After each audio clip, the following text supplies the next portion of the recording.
ভাই তুই জানতে চাচ্ছিস এত পড়াশোনা করে কি হবে? একটু মনোযোগ দিয়ে শুন। তুই যে পড়াশোনা করতেছিস সেটা তোর পড়ার টেবিলে হোক, তোর হোস্টেলের পড়ার টেবিলে হোক, তোর ম্যাথের পড়ার টেবিলে হোক, তুই কি জানিস তোর পেছনে আরো দুইটা চোখ তাকিয়ে আছে? জানিস কি? না জানলে একটু শুনে রাখ। তুই পড়াশোনা করতেছিস, তোর বাবা মায়ের দুইটা দুইটা চারটা চোখ তোর দিকে তাকিয়ে আছে তাদের স্বপ্ন পূরণ করার।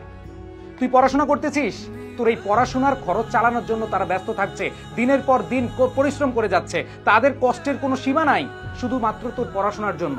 তুই পড়াশোনা করতেছিস, তারা অধীর আগ্রহে বসে আছে কবে তোর প্রতিবেশীকে, তার কাছের মানুষগুলোকে বুক ফিলিয়ে বলবে যে আমার ছেলে আমার মেয়ে ভালো রেজাল্ট করেছে। তুই পড়াশোনা করছিস, তোর বাবা মা দুই হাত তুলে অজরে কাঁদতেছে আল্লাহর কাছে যেন তুই ভালো রেজাল্ট করতে পারিস।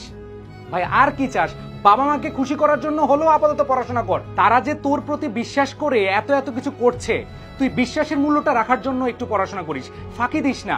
বাবা মা এত কষ্ট করে তোদের খরচ চালাচ্ছে আর তুই মোবাইলে ফ্রেন্ডদের সাথে নির্দ্বিধায় তুই চ্যাটিং প্যাটিং করে সময় নষ্ট করতেছিস, তুই আড্ডা দিতেছিস, এখানে যাচ্ছিস ওইখানে যাচ্ছিস, ঘুরে বেড়াচ্ছিস।